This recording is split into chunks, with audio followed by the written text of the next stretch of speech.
Has the fate of Michigan Athletic Director Warde Manuel already been decided, as it is late Sunday night and about to be early Monday morning? We're just hours removed from news breaking that, well, there's a board meeting scheduled to talk about whether or not Warde Manuel remains as Michigan's athletic director. All that's coming up after the bumper.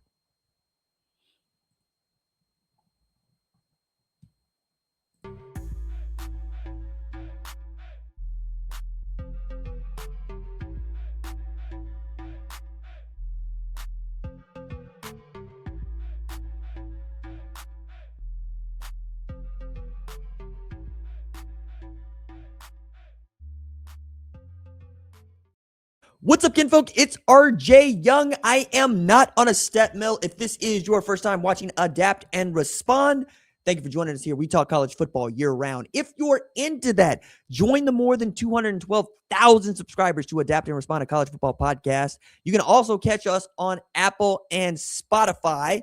And tonight, we're going to talk about Warde Manuel, which is a topic that we talked about a little bit earlier this afternoon. But like most news stories, it has grown legs. And as soon as news broke first, Yahoo Sports' Ross Dellinger on top of it, blasting it nationally, that Warde Manuel's future at Michigan might be in doubt. We had more folks get on top of this news. And the guy that I expect to know more about Michigan than any other person on the planet when it comes to reporting on this university, as he is, well, one of the most preeminent scholars of Michigan football that lives and exists, also came out late with a tweet that we can count as reporting. John U. Bacon throwing in for the first time in a big way on what could happen with Warde Manuel as soon as this week. If you listened to an earlier segment today, you heard me tell you that Warde Manuel is, well, at the center of an investigation by a law firm that the University of Michigan has hired to help it better understand how some of its more public scandals have become just that, public and scandals. Under Warde Manuel's watch, we've seen the University of Michigan win a national championship in football, hockey, and men's basketball. We've also seen the university have a tremendous rise in aspiring applicants to the University of Michigan. We've seen the University of Michigan make even more money. We've also seen the University of Michigan watch one of its assistant coaches indicted by the FBI, the Justice Department, for hacking the personal information of thousands of student athletes. We've also seen the University of Michigan employ an analyst who is the ringleader of a vast cheating conspiracy for some, advanced scouting for others, that violated the rules of the NCAA and Big Ten bylaws, right? We've also seen University of Michigan employ a head coach who has been, shall we say, thumbing his nose at NCAA violations for some time, and then was shown a show cause the same year he won the national championship at Michigan. And to note, he does not plan to return to college football at any time. All of this has happened underneath Warde Manuel as athletic director. Warde Manuel, who is a Michigan man who played football at Michigan, was athletic director at UConn before accepting this job. Warde Manuel, who's the first Black athletic director in the history of the University of Michigan, much like Sherrone Moore, first Black head coach, University of Michigan. And Sherrone Moore was unceremoniously shown the door after Sherrone Moore embarrassed the university by revealing to Warde Manuel he had engaged in an inappropriate relationship with a football support staff member that is not his wife, had trespassed into her apartment and threatened to do himself harm.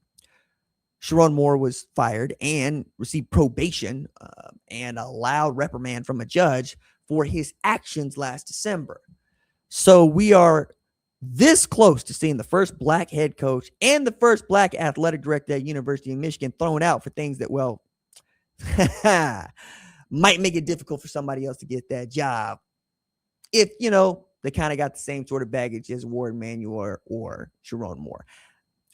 I have no idea where Sherrone Moore will coach again. I'm sure he will coach again. I have no idea where. Where will Warde Manuel be an athletic director again? Couldn't tell you.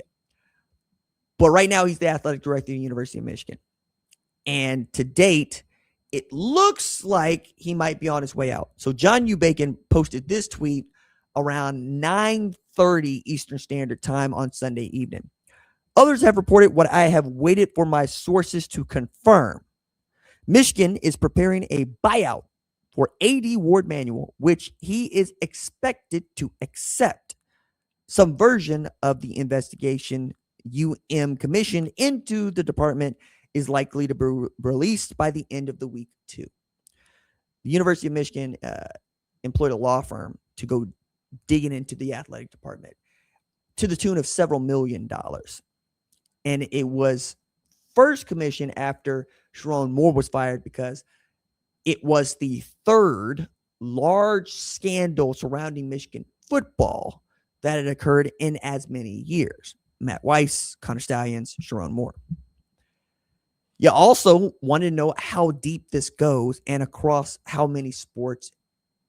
And that has to begin with looking at Warde Manuel and then going down from there because he is the common denominator. He was allowed to make the next head coach hire of Kyle Whittingham, and he was allowed to make the next permanent head coach hire at Michigan of Mike Boykin after Dusty May left to go to be the head coach for the Dallas Mavericks.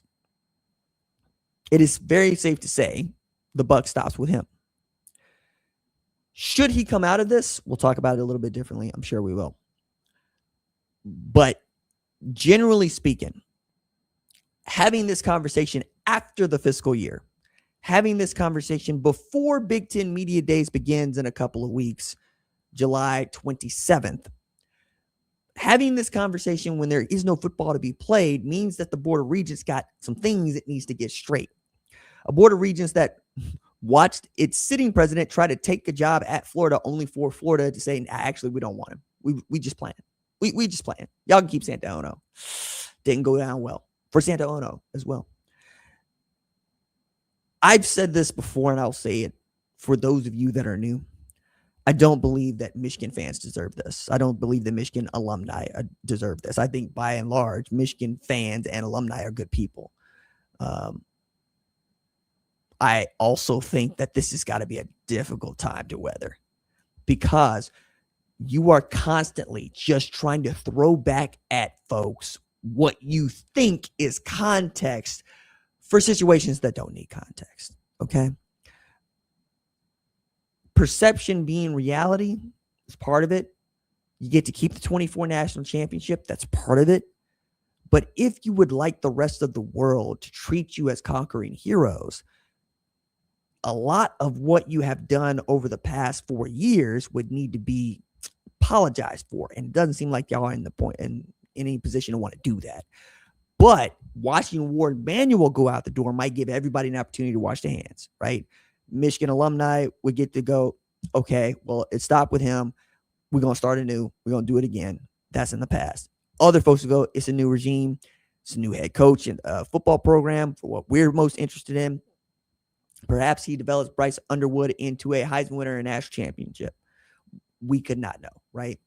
But for now, I think it is important that we have gone from Warde Manuel being investigated and Warde Manuel giving interviews talking about, hey, it's not been great, but I think we're doing a good job, to John U. Bacon, who is Mr. I write a Michigan football book every year, saying to you he expects Warde Manuel to accept a buyout following winning the national championship in football and hockey and as recently in April in men's basketball. I guess now we really want to know what is in this law firm's report. And I guess we will get to see some version of it. And then we'll find out. Did they need to offer him a buyout? But given what you know and what is in the public domain, I think you know the answer to that question.